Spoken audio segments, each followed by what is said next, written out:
Assalamualaikum warahmatullahi wabarakatuh. Hari ini saya nak buat ulasan perlawanan di antara Melaka United menentang Kelantan United, yang mana keputusan berakhir dengan seri 3-3. Boleh saya katakan kedua-dua pasukan beraksi dengan sangat cemerlang apabila sering membalas serangan, dan boleh dikatakan perlawanan ini adalah perlawanan yang paling sengit dalam saingan Piala Malaysia tahun 2021. Cumanya kedua-dua pasukan mempunyai masalah yang sama di bahagian pertahanan apabila mereka gagal untuk bertahan dengan sangat-sangat baik, yang menyebabkan kedua-dua pasukan terpaksa pulang dengan keputusan 3-3 dan hanya membawa pulang satu mata yang berharga, terutamanya untuk Melaka United yang telah disahkan layak ke peringkat suku akhir sebagai pasukan pertama dalam saingan Piala Malaysia tahun 2021. Okey, tanpa membuang masa, kita masuk ke dalam ulasan perlawanan. Saya akan mulakan dengan pasukan Melaka United. Apa yang saya suka adalah yang pertama melalui set pieces dan juga mereka punya percubaan daripada luar kotak penalti. Pada perlawanan ni boleh dikatakan Melaka United banyak melakukan percubaan daripada luar kotak penalti yang sangat-sangat berbahaya, tetapi akibat daripada kecekapan goalkeeper Kelantan United, Fikri Cik Soh, telah menafikan beberapa percubaan yang dilakukan, antaranya daripada free kick Sony Norde, daripada percubaan manual out daripada luar kotak penalti serta Adriano. Jadi percubaan jarak jauh luar kotak penalti daripada Melaka United ini adalah salah satu ancaman yang berbahaya kepada pasukan-pasukan yang akan bertemu dengan Melaka United pada perlawanan terakhir dan juga perlawanan suku akhir nanti.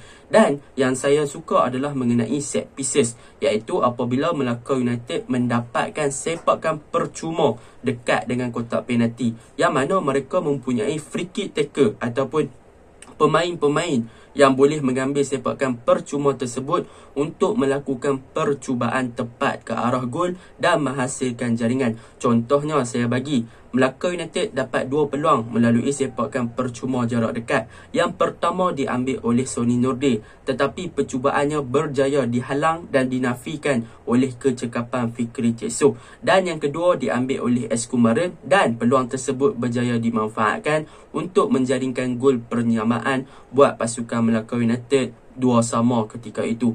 Jadi itu yang pertama yang saya suka, apabila Melaka United berani untuk melakukan percubaan daripada luar kotak penalti dan dalam pada masa yang sama mereka mampu untuk memanfaatkan free kick yang mereka dapat sekiranya dekat dengan kotak penalti. Itu yang saya suka yang pertama.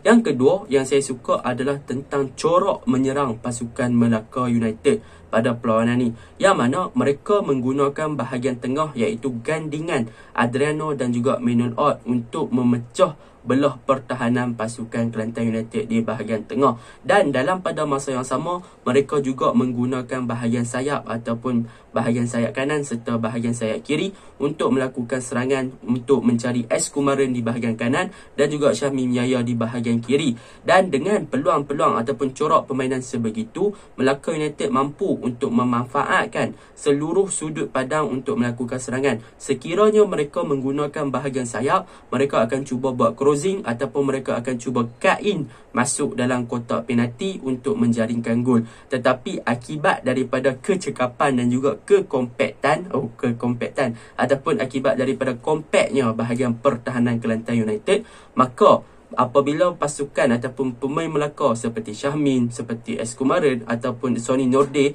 berjaya masuk dalam kotak penalti, mereka tidak mempunyai banyak space ataupun ruang untuk melakukan percubaan tepat ke arah gol Kelantan United. Maka akibat daripada itulah pada perlawanan semalam boleh dikatakan Melaka United agak struggle untuk menjaringkan gol daripada dalam kotak penalti. Itu antara punca juga kenapa Melaka United sering melakukan percubaan daripada luar kotak penalti, kerana Kelantan United punya pertahanan sangat berdisiplin, sangat kompak dan tidak memberi ruang kepada pemain-pemain Melaka untuk melakukan percubaan jarak dekat daripada dalam kotak penalti. Itu yang kedua yang saya suka tentang pasukan Melaka United. Yang ketiga, apa yang boleh saya puji tentang pasukan Melaka United adalah mengenai Sony Norde dan juga manual out, yang mana pada perlawanan semalam boleh dikatakan Sony Norde sangat-sangat menyelah dengan individual performance yang ditunjukkan.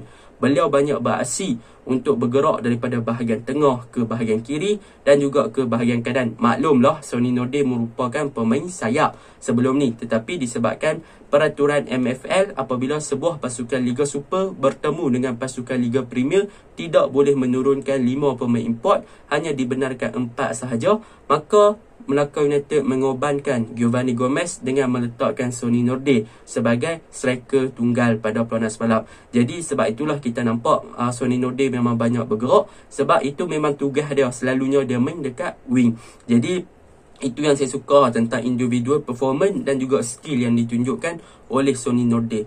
Okey, itu sahaja yang boleh saya puji dan juga apa yang saya suka tentang Melaka United. Kita masuk kepada kelemahan pasukan Melaka United. Okey, kelemahan pasukan Melaka United, saya cerita tentang bahagian pertahanan dahulu. Iaitu bahagian pertahanan pasukan Melaka United semalam, mereka terlalu memberi ruang dan mereka tidak bertahan dengan sangat-sangat baik.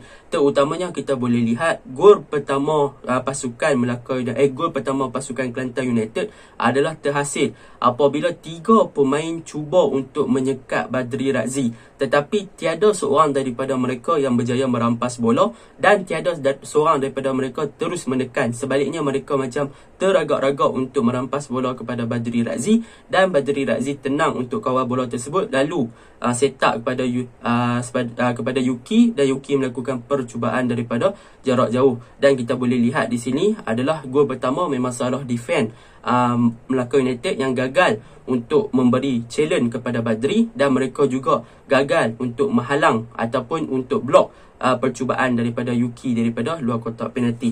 Dan untuk kelemahan pertahanan Melaka ni juga adalah apabila mereka di counter. Melaka semalam mereka suka bermain dengan high defensive line sebenarnya apabila mereka menyerang ataupun mereka mendapat set piece.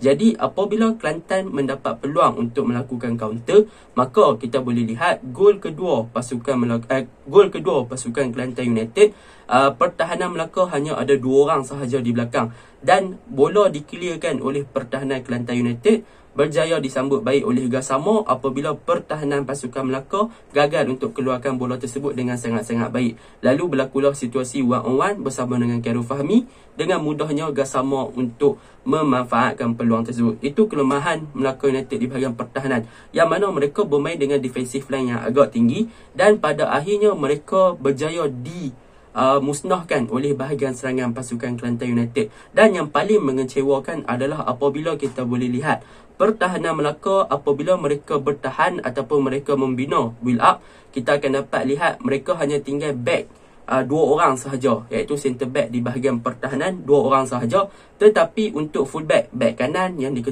dan juga back kiri mereka terlalu naik ke atas dan meninggalkan ruang yang sangat banyak di bahagian kanan dan juga bahagian kiri, dan perkara tersebut berjaya untuk diguna oleh pasukan Kelantan United bagi melakukan counter attack dan juga menyerang menggunakan bahagian sayap dengan menggunakan pemain-pemain yang laju seperti Gassama, seperti 1-2 pass sahaja mereka dah boleh dapat peluangan. So benda tersebut memang sangat-sangat merugikanlah apabila bahagian pertahanan Melaka United terlalu wide ataupun boleh dikatakan bermain dengan sangat lebar dan juga sangat tinggi dan memberi space kepada pasukan Kelantan United untuk memanfaatkan peluang tersebut dengan melakukan counter attack sahaja untuk menjaringkan gol pada perlawanan semalam.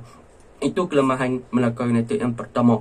Kelemahan Melaka United yang kedua adalah apabila ketika mereka menyerang di bahagian tengah, yang mana kita faham Adriano dan juga Manuel Ott adalah dua minded attacking ataupun attacking player lah yang memang berfikiran untuk menyerang.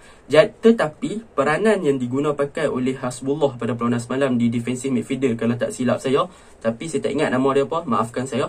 Jadi defensive midfielder pasukan Melaka United pada perlawanan semalam gagal untuk memastikan yang dia mampu untuk menjaga bahagian tengah dengan baik dan memberi ruang ataupun kebebasan kepada Manuel Ott ataupun Adriano untuk melakukan tugas sebagai attacking midfielder. Sebaliknya, Adriano dan juga Manuel Ott sering kali bertukar tempat untuk cover tempat defensif midfielder pasukan Kelantan semalam, dan perkara itu sedikit sebanyak merencatkan corak serangan pasukan Melaka. Sebab apa? Sebab Manuel Ott dan juga Adriano tak ada kebebasan dan mereka tak boleh nak bergandingan untuk melancarkan serangan ke arah pasukan lawan, dan sebaliknya mereka terpaksa untuk cover defensif Melaka United punya bahagian tengah, dan benda tu merencatkan sikit lah corak permainan pasukan Melaka. Dan untuk solusi ni, saya rasa Zainal Abidin boleh cari seorang defensif midfielder yang boleh melakukan tugas dengan sangat baik lah, supaya Adriano dan juga Manuel Ott dapat kebebasan dan juga dapat peluang dan juga space ataupun ruang untuk mereka lebih ke hadapan. Bukannya mereka kena lakukan tugas defensif juga, tetapi pada perlawanan semalam, Manuel Ott dan juga Adriano, kedua-duanya juga terpaksa melakukan tugas sebagai defensif midfielder disebabkan bahagian tengah Melaka United kebanyakannya banyak lopong lah di situ, banyak ruang-ruang kosong yang gagal dimanfaatkan.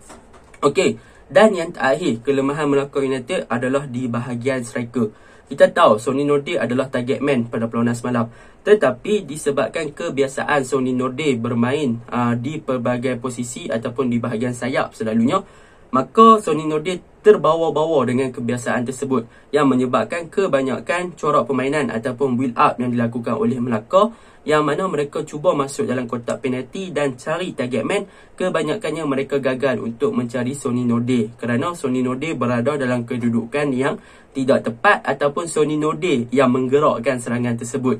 Jadi tiada striker yang boleh untuk memanfaatkan hantaran-hantaran ataupun cutback yang dilakukan oleh pemain-pemain sayap Melaka. Itu yang boleh saya komen untuk pasukan Melaka United. Okey, tanpa membuang masa, kita masuk ke dalam ulasan perlawanan pasukan Kelantan United pula. Untuk pasukan Kelantan United pada perlawanan semalam, apa yang saya suka adalah satu, tentang goalkeeper mereka, iaitu Fikri Cik Soh. Yang mana Fikri Cik Soh memang memainkan peranan yang sangat penting untuk menafikan beberapa percubaan daripada pasukan Melaka United. Memang Fikri Cik Soh beraksi dengan sangat-sangat bagus. Yang kedua, apa yang saya suka adalah di bahagian tengah dan juga bahagian serangan Kelantan United, yang mana mereka memanfaatkan untuk menggunakan corak permainan secara laju. Mereka buat build up yang laju. Mereka bermain dengan boleh dikatakan dapat bola, mereka hanya sentuh satu ataupun dua bola, lalu mereka akan push bola tu ke hadapan mencari Syarul Azwari ataupun mencari Gassama, dan taktik counter attack yang mereka gunakan tu berjaya untuk memusnahkan bahagian pertahanan Melaka pada perlawanan semalam. Kita boleh lihatlah, memang gol-gol yang dijaringkan oleh Kelantan ni memang agak simple dan juga agak mudah disebabkan kealpaan dan juga kelemahan benteng pertahanan pasukan Melaka itu sendiri.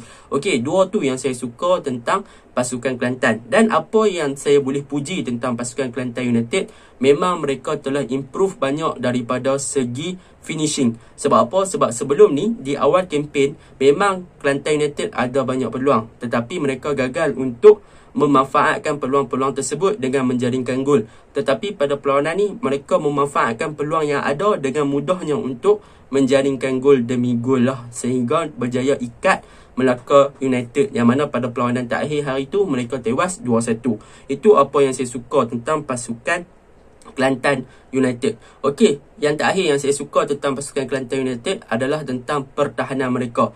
Untuk bahagian tengah, memang mereka sangat-sangat kompak, sangat berdisiplin, dan mereka tutup ruang daripada Manuel Ott dan juga Adriano untuk memasuki kotak penalti mereka. Sebabkan itulah kita jarang nampak yang percubaan berbahaya Melaka daripada dalam kotak penalti, sebab defense mereka dah bermain dengan defensive line yang agak rendah, tetapi dalam masa yang sama mereka terus memberi tekanan untuk memastikan Adriano dan juga Manuel Ott tak boleh nak buat true passing ataupun penetration passing ke dalam kotak penalti pasukan Kelantan itu. Itu yang saya suka tentang pasukan Kelantan United. Okey, kita masuk kepada kelemahan pasukan Melaka United pada perlawanan semalam.